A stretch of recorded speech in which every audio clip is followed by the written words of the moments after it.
한동훈 법무장관이 나왔네요. 이태원 참사, 지금 이 사안도 좀 정치권으로 와서 여러 가지 이런 얘기들이 나오고 있고요. 그리고 이런 가운데 또 검찰이 야당에 대한 수사도 지금 굉장히 속도를 내고 있죠. 이 두 가지 사안이 진행 중인데 지금요. 한동훈 법무장관 존재감이 커지고 있다고요? 무슨 소리일까요, 이거는요? 야당에선 이에 대해서 기대도 있지만 걱정도, 여당은 기대 반 걱정 반이다. 이겁니다. 최근에 사실은 한동훈 법무장관이 국회에 출석하는 일이 참 많거든요. 그때마다요. 그러니까 출근을 그쪽으로 하는 거죠. 그럼 기자들이 모여서 질문을 많이 하고 답변도 많이 합니다. 그리고 국회 안에 회의실 안에서도 의원들로부터 질문을 받고 답변을 많이 하는데 굉장히 강한 톤으로 뭔가 최근에 얘기하는 경우가 많았습니다. 꽤 여러 가지 모습이 있었는데요. 그 모습 한 번에 묶었습니다. 확인해 보겠습니다. 지난 검수완박 법률 개정으로 검찰이 대형 참사 관련해서 직접 수사를 개시할 수 있는 규정이 빠졌습니다. 특별검사가 초동 수사 단계부터 수사하는 것은 진실을 규명하는 데 오히려 장애가 될 수 있다고 생각합니다. 저는 김어준 씨나 황운하 의원과 같은 직업적인 음모론자들이 이 국민적 비극을 이용해서 정치 장사를 하는 건 잘못된 거라고 생각합니다. 가짜뉴스 퍼뜨린 사람에 대해서 반드시 끝까지 책임을 묻는 풍토가 정착되어야 한다고 생각합니다. 확실히 과거의 장관들과는 다르죠. 과거의 법무장관. 그리고 지금 있는 다른 장관들과는 말하는 분위기나 어떤 그 내용의 강도가 다릅니다. 확실히. 자, 이거에 대해서 여야에서 반응이 있거든요. 그 내용도 영상으로 준비했습니다. 보시죠. 그 한 장관이 좀 스타의식에 빠져 있지 않느냐라는 그런 의견들이 뭐 저 말고도 많이 있더라고요. 이 과격한 언사를 사용해서 자신의 지지층 또 이제 강경 보수층들 그분들의 이제 어떤 지지를 결집하려고 하는 그런 과격한 언사를 많이 표현합니다. 중고생 때의 어떤 소영웅주의 그걸 보는 듯합니다. 저는 이제 정치인으로서 본다면 굉장히 그 표현을 잘 했다고 볼 수는 있는데 특정 정파에 소속되어 있다는 것이 너무 많이 그 표현이 되면 장차 이제 정치적으로 논란이 되는 사건의 수사에 대해서 법무장관이 좀 지휘를 하는 과정에 문제가 될 수 있기 때문에 그런 면에서는 조금 자제하는 것이 어떨까 하는 생각이 듭니다. 법무부장. 그러니까 지금 상황이 그거예요. 지금 몇 가지 현안에 대해서 여당 지도부가 제대로 대응을 못하는 거 아니냐라는 시각을 대통령이 갖고 있다. 이런 보도가 지금 잇따라 나오잖아요. 이런 상황에서 가만히 시간을 돌려서 최근을 보니까 한동훈 법무장관은 상대적으로 야당의 압박에 대해서 강하게 받아치고 있는 상황이거든요. 하나하나씩. 이겁니다. 그러면서 한동훈 장관의 존재감, 정치적 존재감이 커지고 있다. 이겁니다. 자, 주인영 변호사. 이 커지고 있는 존재감, 기대가 더 많습니까? 걱정이 더 많습니까? 기칠걱삼. 기칠곡삼입니까? 네. 기대가 70%, 걱정은 한 20-30% 정도밖에 되지 그러면 않습니다. 일단 70을 차지하는 기대는 뭡니까? 무슨 기대입니까? 기본적으로 사실 이번 그 윤석열 정부에 있어서의 어떤 내각을 봤을 때는 사실은 존재감이 있는 뭐 국무총리라든가 의원들을 저는 찾아보기가 좀 힘든 것 같습니다. 총리도 존재감이 없다. 거의 그렇지 않습니까? 그 반면에 법무부 장관이 사실상 여당 국회의원을 대신하고 있다는 그런 얘기가 많지 않습니까? 과연 그와 같은 것에 대해서는 기대와 우려가 사실 교차하는 것도 사실입니다. 그럼에도 불구하고 한동훈 장관으로 인해서 어떻게 보면 국무위원이 국회에 대한 반응에 대한 패러다임이 바뀌었다는 평가가 상당히 큰 것 같습니다. 예전 같은 경우에는 야당 의원이 질타하면 예 알겠습니다 의원님이었는데 이제는 그게 아니고 그거는 아닙니다라고 하면서 바로 그거에 대해서 자기 의견을 말할 수 있는 아닌 건 아니다 이렇게 얘기한다는 거죠. 지금. 그러면서 사실관계로 해서 그 내용을 반박하기 때문에 오히려 야당 의원의 예봉이 꺾이는 마치 어떻게 보면은 도장 깨기라고 해서 한 사람 한 사람을 이제 어떻게 보면은 그 정치적인 무대에서 하나하나씩 이겨가는 목소리 속에서 어떻게 보면은 최초보다는 한동훈 장관이 훨씬 더 자신감을 얻어가고 있는 그런 과정에서 다만 지금 우려가 조금 20-30% 하는 것은 예. 조금 속도를 조절해야 되는 것이 아닌가. 이긴다고 해서 모든 것이 다 해결되는 건 아니지 않습니까? 예. 그렇기 때문에 정치란 것은 어느 정도 이익을 취하고 다만 그 부분에 대해서 뭐 육참골단하는 그런 나름대로의 정치적 판단도 있어야 되는데 지나치게 야당 국회의원들과의 어떤 예각을 그 대립관계를 형성하는 과정 속에서 오히려 그것이 윤석열 정부의 어떤 협치에 어떻게 보면 우려가 될지 않은가 그런 시각은 있지만 그럼에도 불구하고 한동훈 장관이 여당 국회의원을 넘어서 어떻게 보면 국회의원의 역할을까지도 다 하고 있는 것에 대해서는 사실은 보수 중도 우파까지도 굉장히 큰 지금 그 지지를 보내지 않습니까? 예. 그런 것은 뭐 물론 뭐 여러 가지 호사가들의 얘기입니다만 차기 대선 후보가 누구냐 했을 때 계속 리스트에 오르는 것은 바로 그러한 기대감이 훨씬 더 크다는 것을 지금 반증하는 그 것이겠죠. 기대에는 총선 출마도 있습니까?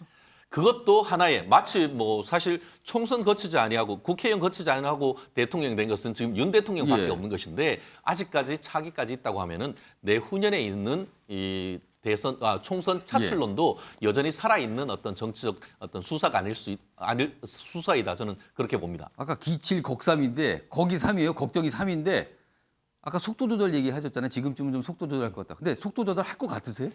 지금으로서는 그러지 않을 것 같습니다. 왜냐? 예. 지금 그 한동훈 장관이 지금 그 황운하 의원에 대해서 얘기하는 것은 사실은 황운하 의원은 지금 재판에 넘겨서 수사를 받고 있습니다. 뭐냐? 예전에 울산경찰청장 당시에 울산시장 선거에 개입했다는 의혹으로 재판을 받고 있죠. 그 내용을 한동훈 장관은 누구보다 잘 알고 있는 검사 출신 아니겠습니까? 예. 그렇기 때문에 수사를 통해서 알고 있는 증거와는 전혀 다른 얘기를 하니까 그렇다는 점에서 아까 그 한동훈 장관의 그 멘트를 그대로 인용하면은 그런 것들이 한두 번이 아니다 보니까 직업적 음모론자라고 얘기 나온 것은 그러한 본인이 가지고 있는 확신 내지 증거에 따른 어떤 자신감의 발로다 그렇게 표현이 되는 것 같습니다. 주인영 변호사는 곡3 관련해서 속도 조절이 필요한데 속도 조절 안 할 것 같다라고 전망을 하셨어요. 자, 이번에 김재섭 위원장께. 김재섭 위원장은 기대 걱정 몇 대 몇입니까? 저도 반반 보고 있습니다. 5입니까? 네, 저도 5 보고 있습니다. 그러니까 일단 기대가 되는 이유는요. 예. 말씀하신 대로 야당에서 한동훈 장관의 말이 강경하다. 뭐 또 너무 비꼬는 거 아니냐 이런 비판들을 많이 하시는데 특히 뭐 이렇게 태도 이런 거에 대한 그렇죠. 문제 제기를 많이 하고 있죠 지금. 그런데 이제 한동훈 장관의 어록까지 이제 막 나왔는데 그 한동훈 장관의 어록이라고 하는 것이 주로 어디서 등장을 했느냐라고 하면 야당과의 질의, 응답 사이에서 나온 것이거든요. 특히 법사위 아닙니까? 특히 이제 법사위에서 많이 그랬고요. 조금 더 거슬러 올라가면 한동훈 장관이 국회에서 청문회를 했을 때 뭐 김남국 의원이 뭐 이모 논란 이런 것들 있지 않습니까? 3M 논란. 굉장히 어처구니가 없는 논란 가운데서 한동훈 장관이 그것을 설명하는 과정에서 이런저런 어록들이 많이 등장했고 그 이후에 뭐 법사위에서 이번에는 마찬가지로 그 검수완박 김남국 의원의 질문에 그 의원님들께서 검수완박해서 그런 거 아니겠습니까? 하고 역으로 되돌려치는 이게 사실 야당 의원 간의 질의응답 가운데서 나온 내용들이 굉장히 많습니다. 그러니까 제가 드리고 싶은 말씀은 사실 한동훈 장관이 뭐 먼저 나와서 야당을 질타한다든지 아니면 뭐 야당에 대해서 강경한 메시지를 낸다든지 하는 것이 아니라 어디까지나 야당과의 호흡 가운데서 그러니까 발생하게 되는 반응을 하는 가운데 나온 얘기라는 거죠 지금. 그렇죠. 그래서 이제 한동훈 장관 자체에 대한 문제라기보다는 오히려 야당 의원들이 터무니없는 질문, 그 다음에 근거 없는 음모론 제기 이런 것을 통한 강경 대응 속에서 나온 것이지. 그래서 야당이 자꾸 키워주고 있다 이런 소리가 나오는 겁니까? 그런 의미라고 저는 생각합니다. 그런 의미에서 지금 한동훈 장관에 대해서 일선에서 뭐 강경하다, 뭐 너무 태도가 뭐 좋지 않다라고 비판하는 것은 야당의 어떤 무능함에서 비롯되는 반사적인 효과라고 보기 때문에 저는 여기에 대해서는 크게 우려를 하진 않지만 걱정이 되는 50%는 사실 김재원 전 최고위원이 말씀하신 내용과 저는 결을 같이 합니다. 왜냐하면 지금 정치권을 향한 여러 가지 수사들이 있는 상황입니다. 얼마 전까지 다뤘던 이재명 대표에 대한 대장동 수사, 성남 FC 수사 이 모든 수사의 사실은 최종 단계에는 법무부 장관이 있을 수밖에 없는 것이거든요. 마찬가지로 국민의힘을 향한 여러 가지 수사 의혹들이 있습니다. 김건희 여사에 대한 뭐 수사 얘기, 뭐 재판 얘기를 민주당이 계속 지적하고 있거든요. 그러면 여기에 대해서 어떤 방식으로든 민주당은 공격을 할 것입니다. 아니 저렇게 말하자면 야당을 비판하고 야당에 대해서 강경한 목소리를 내는 사람이니까 설령 이재명 대표가 정당한 수사를 받다 하더라도 저걸 정치 탄압으로서 프레임을 잡을 수가 있고 마찬가지로 여당을 향한 뭐 수사에 대해서 왜 이렇게 수사를 제대로 안 하느냐? 결과가 마음에 들지 않는다. 이것은 한동훈 장관 때문이다라고 지적할 수가 있거든요. 그래서 전 특정 정파에 너무 쏠려 있다 보면 지금 온당하게 진행돼야 되는 검찰과 경찰의 수색, 압수수색이나 그 어떤 재판에 대해서도 민주당이 공격할 수 있는 빌미를 제공할 수 있다는 점에서 저는 걱정이 반 정도 되는 것입니다. 기대가 있긴 있지만 김재섭 위원장은 5대5 기대 걱정. 최인영 변호사는 조금 더 줬어요. 7대3으로 줬습니다. 이종훈 평론가 발언기 요청하셨는데 제가 한 1분 드릴게요. 말씀하세요. 저는 그 법무부 장관으로서의 한동훈 장관은 잘 모르겠습니다. 근데 이제 그 정치인으로서의 한동훈이라는 정치인을 본다면 법무부 장관도 정무직이니까 정치인이라고 볼 수 있는데 그렇게 본다면 걱정이 9.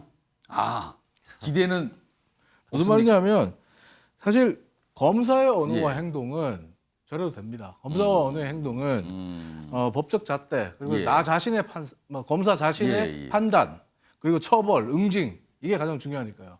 하지만 정치의 언어와 행동은 듣기입니다. 공감해야 돼요. 공감 능력입니다. 이런 부분에서 한동훈 장관의 태도는 사실 뭐 아까 김재섭 위원장께서는 뭐 야권의 문제 때문에 저런 태도가 나오기 때문에 큰 걱정 안 해도 된다 그러는데 제가 만나본 여권 의원들, 여당의 의원들도 야 내가 봐도 불편해 라고 얘기합니다. 한동훈 장관이 좀 새겨들을 필요가 있다고 봅니다. 알겠습니다. 그러니까 지금 정치인이 아니고 그냥 국무위원인데 정치적 위상이 커진다는 거죠. 만약에 시간이 흘러서 정치권으로 한동훈 장관이 들어와서 정치인이 된다면 그때는 어떻게 될까요? 많은 분들이 또 그걸 또 궁금해하시는 것 같습니다. 자, 다음은요. 아까 키워드가 장관과 대변인이었잖아요. 이번엔 대변인 키워드와 관련돼 있습니다. 민주당 대변인 김의겸 이유 대사가 하지도 않은 말을 지어냈다. 며칠 됐죠? 이재명 대표와 비공개 면담이 있는데 거기 대변인이 배석을 했거든요. 그리고 뭐 브리핑을 했는데 그게 사실이 아니었다는 거예요. 왜냐하면 참석했던 이유 대사가 내 말과 다른 겁니다라고 항의를 한 거예요. 그리고 나서 뒤늦게 이거 아닙니다라고 또 바로 잡았죠. 처음부터 이걸 왜 하지도 않았는데 왜 이걸 했다고 브리핑을 한 겁니까? 자, 그럼요. 이와 관련된 영상, 목소리들이 있습니다. 들어보시죠. 북한이 도발 수위를 높여가고 있는데 현재 윤석열 정부에서는 대화 채널이 없어서 대응하는 데 한계가 있는 것 같다. 김대중 노무현 대통령 때는 긴장이 고조가 돼도 대화 채널이 있었기에 교류를 통해서 해결책을 찾을 수 있었는데 지금은 그렇지 않다. 김의겸 대변인의 거짓말, 이번에는 외교 참사입니다. 공식 항의를 받는 초유의 사태가 벌어졌습니다. 신정현 전 부위원장. 네.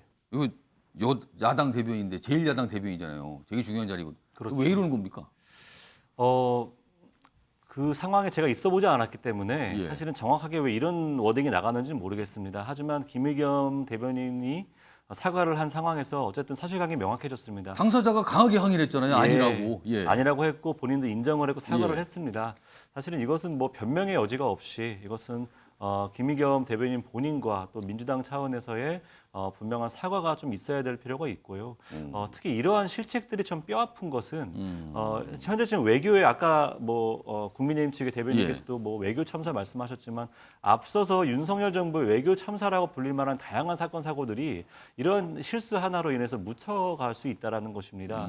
정작 야권에서 무능력한 외교를 해왔던 윤석열 정부에 대해서 비판하고 대안을 만들어야 될 민주당에서 이러한 실수 하나 때문에 이러한 잘못 하나 때문에 정확한 적합한 문제 지적을 할 수 없게 되어버렸다는 것은 민주당 입장에서는 큰 손해가 아닐까 생각합니다.